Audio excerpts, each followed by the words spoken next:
Fala pessoal, tudo bem? Aqui é o Lucas Loureiro e hoje vamos continuar a nossa série de vídeos sobre as disciplinas espirituais. Bom, no primeiro vídeo nós falamos sobre a disciplina da meditação, no segundo falamos sobre a disciplina da oração. Caso você não tenha assistido algum desses vídeos, o link para esses vídeos está aqui na descrição deste vídeo no YouTube. E no vídeo de hoje vamos falar sobre a disciplina do jejum. John Wesley disse que alguns têm exaltado o jejum religioso acima de toda a escritura e da razão, porém outros o têm negligenciado totalmente. Hoje a crença popular considera uma virtude satisfazer cada um dos apetites humanos. Não é de se surpreender que para tantos o jejum tornou-se obsoleto. Afinal de contas, somos levados a crer que se não comermos a cada 3 horas, ficaremos à beira da inanição. O jejum bíblico é distinto de greve de fome, cujo propósito é obter poder político ou chamar atenção para uma causa considerada justa, e também se distingue da dieta por motivos de saúde, ou seja, não adianta aproveitar a sua dieta para fazer um jejum, tá bom? Porque o jejum bíblico sempre tem no centro algum propósito espiritual. O propósito do jejum é muito importante, pois fazer uso das coisas sagradas para benefício próprio é sinal de falsa religião, como vemos no ensino de Jesus sobre o jejum em Mateus capítulo 6, do versículo 16 ao versículo 18, que diz o seguinte: Quando jejuarem, não façam como os hipócritas, que se esforçam para parecer tristes, desarrumados, a fim de que as pessoas percebam que estão jejuando.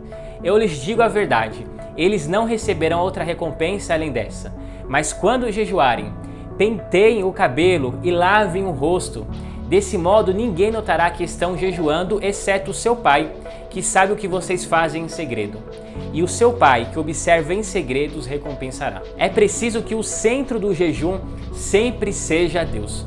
Deus questionou o povo nos dias de Zacarias. Isso nós lemos em Zacarias capítulo 7, versículo 5, que diz o seguinte: Quando vocês jejuaram, foi de fato para mim que jejuaram? Como a profetisa Ana, que adorava a Deus jejuando, esse deve ser o nosso propósito principal. John Wesley declarou, em primeiro lugar, que o jejum seja feito para o Senhor, com os olhos fixos unicamente nele. Que a intenção aqui seja esta, e unicamente esta, glorificar o Pai que está nos céus. Irmãos, se o jejum que fazemos não é para Deus, então fracassamos. Depois que entendemos o propósito principal, ficamos livres para compreender que também há propósitos secundários no jejum. O jejum traz à tona o que há em nosso interior. Tudo o que é negativo dentro de nós será trazido à superfície durante o jejum. Nele somos curados mediante o poder de Cristo e somos revestidos por Ele. O jejum lembra-nos de que somos sustentados por toda a palavra que procede da boca de Deus. A experiência do jejum é mais um banquete com a palavra de Deus do que uma abstinência de comida. Ou seja, jejum é banquetear-se na palavra de Deus. Olha só que maravilha. Talvez agora que nós já entendemos um pouco mais sobre o jejum, possa surgir a pergunta: mas como jejuar? Bom, na Bíblia, a maneira normal de jejuar é abster-se de todo tipo de comida sólida ou líquida, mas não necessariamente de água. Às vezes escreve-se o que pode ser considerado um jejum parcial. A dieta é restrita, mas a abstenção não é completa, como lemos, por exemplo, em Daniel capítulo 10, versículo 3.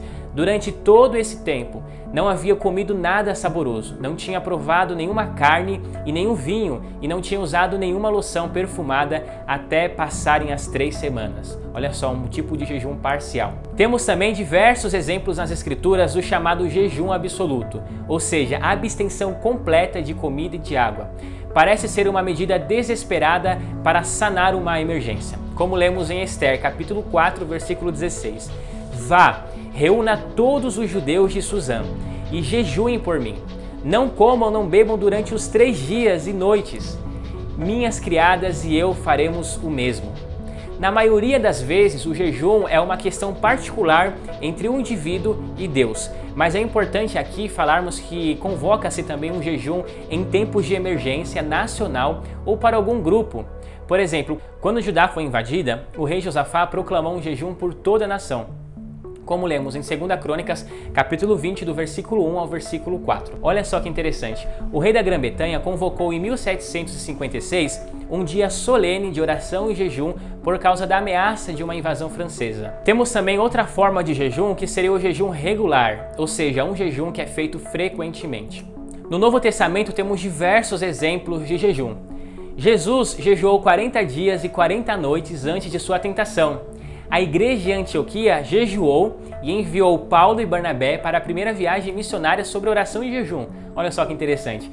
Paulo e Barnabé oraram e jejuaram para indicação de presbítero para a igreja. Desafio você a se aprofundar mais nesses exemplos e em outros da Bíblia que falam sobre o jejum e analisar quais foram os motivos que os levaram a jejuar e também como foi esse jejum. Sem dúvida, será muito esclarecedor. Irmãos, o jejum é uma disciplina espiritual muito importante e nós não podemos negligenciá-la, mas devemos sempre examinar as nossas intenções e lembrar que o jejum bíblico sempre tem como centro algum propósito espiritual. Richard Foster, que é o autor do livro Celebração da Disciplina, que inclusive é o livro que nós estamos utilizando como base para essa série de vídeos falando sobre a disciplina espiritual, ele diz que o feito principal do jejum bíblico acontece no âmbito do espírito. O jejum pode romper limites da esfera espiritual, algo que jamais aconteceria por outro caminho. Bom, eu sei que nós poderíamos falar muitas outras coisas sobre o jejum, mas esse vídeo não tem como objetivo esgotar todo o assunto sobre o tema, tá bom? Mas apenas mostrar a importância e esclarecer alguns pontos específicos. Espero que esse vídeo tenha edificado a sua vida e também oro para que Deus nos ajude a fazer dessa disciplina uma realidade cada vez mais constante em nossas vidas, tá bom? Não esqueça dos 3 Cs da internet. Curta esse vídeo, é tão simples de curtir, né? E nos ajuda tanto aqui no canal da Mob no YouTube. Também comente.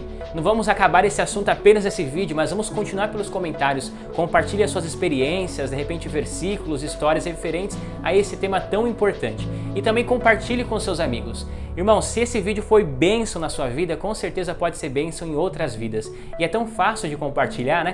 Pegue aí o link desse vídeo e compartilhe nos grupos WhatsApp, Facebook, Telegram e por aí vai. E se você não é inscrito no canal da Mob, se inscreva, não perca essa oportunidade, tá bom? Que Deus abençoe a sua vida. Nos vemos no próximo vídeo. Um Mob abraço para você. Tchau!